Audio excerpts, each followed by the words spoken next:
Allez, salut les amis, c'est parti pour la messe du dimanche, il est 9h16, fraîchement levé, on commence directement par notre ami Bitcoin sur le daily, je dézoome.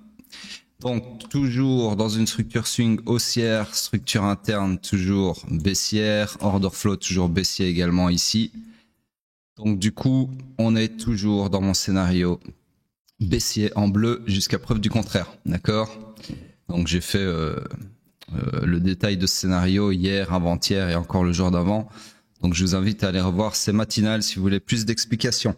Sur ce, on passe sur le H4. Le H4, laissez-moi dézoomer, voir ce qu'il a fait. Donc structure swing toujours baissière, structure interne toujours haussière, l'order flow est toujours haussier, donc nous sommes toujours dans mon scénario en bleu ici présent qui fait suite à la mitigation de la demande ici, d'accord? Rien d'autre à dire, si ce n'est le fait que là, comme j'ai expliqué hier, on est toujours en train de créer de la liquidité acheteuse. Maintenant, ce que j'aime moins, c'est qu'on est encore revenu dans le POI, ce qui n'est pas censé vraiment arriver, même si rien n'est censé arriver à proprement parler, puisque le marché fait ce qu'il veut.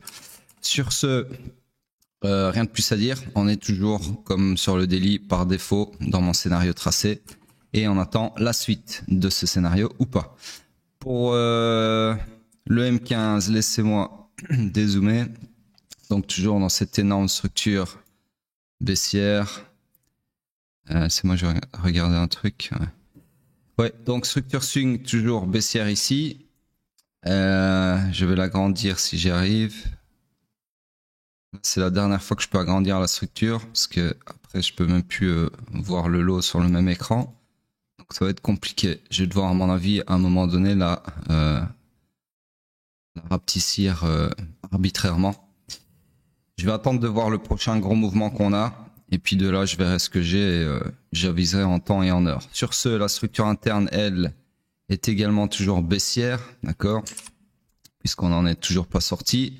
L'order flow, désolé de jouer avec le prix comme ça, mais j'essaye de mettre ça au milieu. Mais TradingView est un peu capricieux, voilà. Donc, je disais, l'order flow baissier également. Donc, en fait, là, on est dans une structure qui est fully aligned à la baisse, d'accord? Puisque le swing, l'interne et l'order flow sont tous les trois baissiers. On cherche des shorts et uniquement des shorts.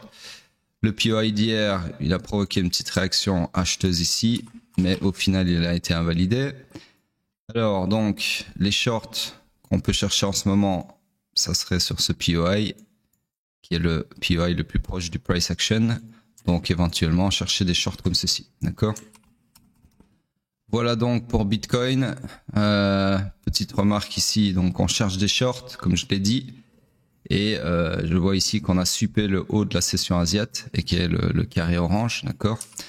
Donc ce short-là, comme par hasard, ça serait un beau short vers le bas de la session asiate. Ok. Voilà, donc c'est tout pour Bitcoin pour l'intraday. On passe sur Ethereum en daily. Hop, hop. Donc, Ethereum, laissez-moi dézoomer. Toujours dans une structure swing haussière, structure interne baissière, order flow baissier. Donc, on cherche toujours des shorts selon mes deux scénarios qui ont été tracés il y a déjà plusieurs jours. Donc, ça n'appartient pas au daily, laissez-moi le cacher. Hop. Voilà, on est toujours par défaut dans ces deux scénarios. On attend qu'ils continuent de se réaliser ou pas. Et il n'y a rien d'autre comme scénario intermédiaire, donc rien d'autre à dire sur le daily. On passe sur le H4. Sur le H4, c'est une structure swing baissière comme ceci. Structure interne, c'est moi regarder, toujours la même. Ici, baissière aussi. Order flow baissier aussi. Donc nous sommes toujours dans une structure fully aligned à la baisse. On cherche des shorts et uniquement des shorts. Le scénario de short que j'ai tracé est toujours en cours. Malheureusement, pas eu de mitigation du supply ici. Donc c'est un train qui ne revient pas en gare. Et pour le moment, je vous dirais même que on est en train d'accumuler pas mal de liquidités au nord et au sud, formant ce que j'appelle un triangle de liquidité, d'accord? Et on sait ce qui arrive au triangle de liquidité. Donc voilà, pour le moment, scénario baissier, on attend la target ou pas, et rien d'autre à faire, ok? Donc personnellement, j'attends qu'on revienne ici pour éventuellement chercher un short. Mais là, en fait, je viens de me rendre compte, vu qu'on a fait un nouveau lot, et oui, c'est comme je vous le dis souvent, de l'analyse en temps réel. Il n'y a rien qui est préparé dans ces matinales, c'est du 100% freestyle. Donc du coup là en fait ce scénario là m'intéressera même plus et je l'efface. Pourquoi? Parce que au moment, si on revient ici dans le supply, les shorts m'intéresseront plus puisque l'order flow sera haussier à partir de la reprise des 1845 $. Ok? Donc voilà, en gros ici tout ça pour dire qu'on est dans une structure morte, c'est-à-dire que on cherche des shorts mais il n'y a rien comme scénario de short à haute probabilité. Ok? Sur ce, on passe sur Hype, que j'allais encore oublier. Hop. Donc en daily sur Hype, je pense que c'est toujours la même chose, c'est-à-dire ce scénario-là, on est fully aligned à la baisse, d'accord? Structure swing baissière, order flow baissier, pas de structure interne. Donc on attend la target ici, qui est alignée avec des relative equal low ici, qui représente une poche de liquidité. On a encore le lot ici de la naissance de Hype à aller chercher, la ligne rouge, d'accord? Le lot qui est tout à gauche, qu'on ne voit pas sur l'écran. Donc voilà, personnellement, j'attends toujours une mitigation ici du supply pour chercher des shorts selon le scénario en bleu, mais je ne sais pas si on va avoir ce retour en gare, entre guillemets, de la part du marché. Donc à surveiller, en tout cas, maintenant on passe sur le H4. Le H4 c'est pareil, c'est une retranscription du daily, grosso modo exactement le même raisonnement, sauf qu'ici c'est une structure morte puisque les shorts sur le H4 ne nous intéressent pas pour la même raison que sur Ethereum, puisque si on revient ici, bien l'order flow sera haussier à partir des 12,60 et donc je ne chercherai plus des shorts mais bien des longs. Ok.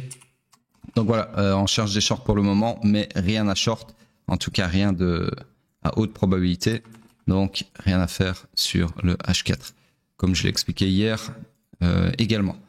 Voilà donc pour ces analyses intraday. Maintenant on passe sur Bitcoin, sur le weekly. Hop. Donc le weekly, comme hier, rien de plus à dire non plus. De toute façon on n'a rien fait depuis hier, donc je peux pas inventer du contenu dans la matinale si le marché il en branle pas une. D'accord. Donc ici c'est la même bougie, la même apparence, les mêmes conclusions. En gros à la cave jusqu'à preuve du contraire. Voilà, donc il reste 16 heures avant, enfin 16h35 avant la clôture. Il peut se passer encore beaucoup de choses, bien évidemment. On peut avoir la remontada du dimanche soir, comme des fois ça arrive, comme c'est arrivé sur la semaine de Trump ici, comme je l'appelle. Ici plutôt. Il va bien l'effacer, une petite seconde. Hop, voilà. Mais à voir, ok. Au mieux, on a une petite remontada, un petit momentum qui nous remet sur une bougie indécisionnelle. Et au pire, voilà, c'est à mon avis une annonce, un annoncement de la continuation de la baisse d'ici les prochains jours ou semaines. En tout cas, je reviens encore une fois dessus, comme ça a été annoncé fin février. Exactement, laisse-moi regarder. Ouais, le 24 février, les amis. Enfin, ça c'est la semaine du 24. Faudrait que je vois exactement. Je vais vous dire ça avec précision pour ceux qui viennent de nous rejoindre. Quand même mentionner ça parce que c'est quand même pas tout le monde qui annonce ça dans vos influenceurs de merde. Donc exactement le 25 février, cette bougie là en daily, elle a choqué en weekly, d'accord. Donc le 25 février, ce que j'essaye de vous dire, c'est que on est passé sur un order flow baissier, d'accord, lors de la semaine de Trump en fait, tout bêtement. Donc dans cette semaine-là, on a non seulement fait une grosse remontada, mais cette remontada, elle a suivi un retournement d'order flow weekly à la baisse, d'accord. Et donc depuis le 25 février, j'ai déclaré officiellement, avec pour preuve à l'appui la matinale qui est toujours disponible sur cette chaîne, bien évidemment. Vous allez à la matinale du 25 février et vous allez voir que je vous déclare solennellement, officiellement, appelez ça comme vous voulez, l'entrée en bear market. Et tout le monde m'a ri à la gueule, comme d'habitude, en tout cas sur Twitter. Et là maintenant, ça rigole moi, bizarrement. Alors il y en a qui vont dire ouais mais on n'est pas en bear, si demain on a une bougie comme ça qui remonte là comme ça, tu feras moi le malin et tout. Non, moi je dirais toujours bear. Et si effectivement on reprend les 95 400, qui est mon point de choc futur haussier, eh bien là je redéclarerai une entrée en bull market.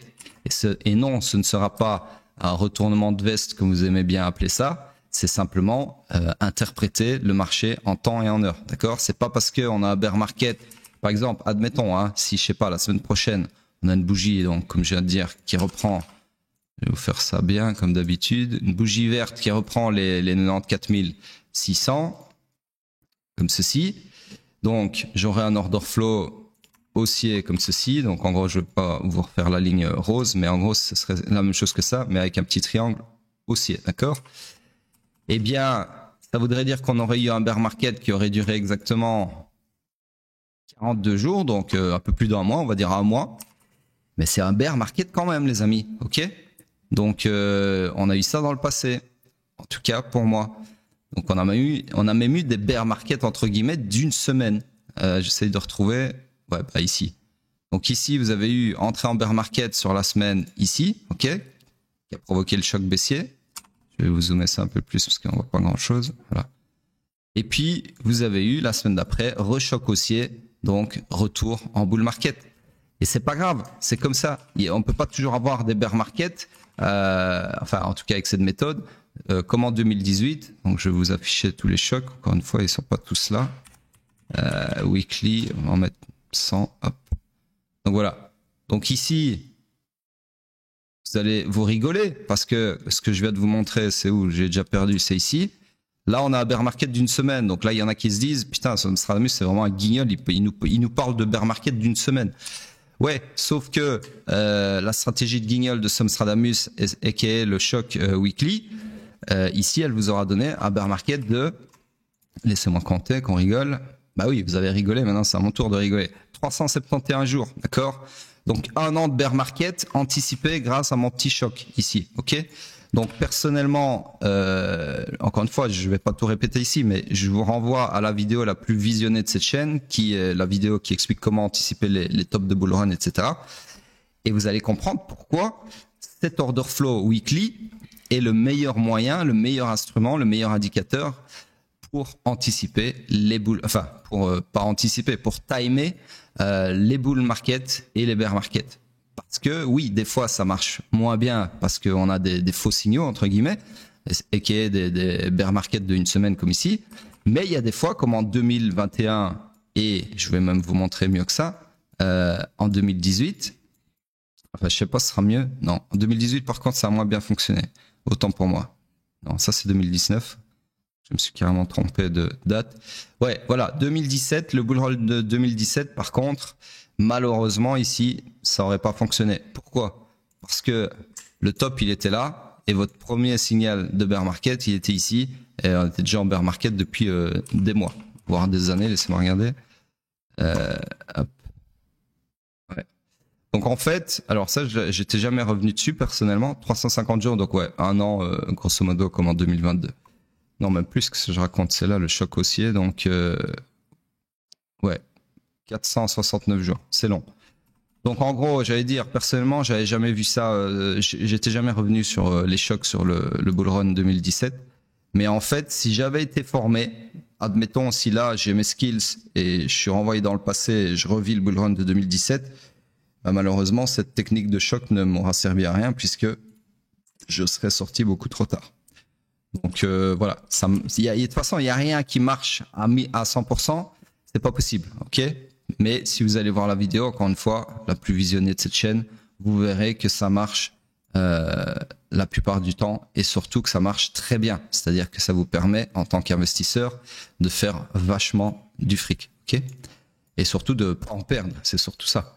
Donc voilà, c'est tout pour cette matinale. Rien de plus à dire. Laissez vos commentaires comme d'habitude. C'est bien. Il y a une routine qui s'installe avec les merci systématiques après chaque matinale, ce qui est tout à fait normal, j'ai envie de dire.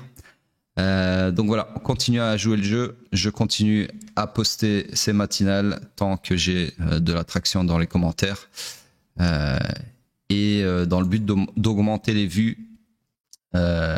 Et la portée de cette chaîne pour sauver des portfolios, éduquer les foules et mettre enfin cette scène francophone à niveau, le niveau qu'elle n'a pas pour le moment en trading.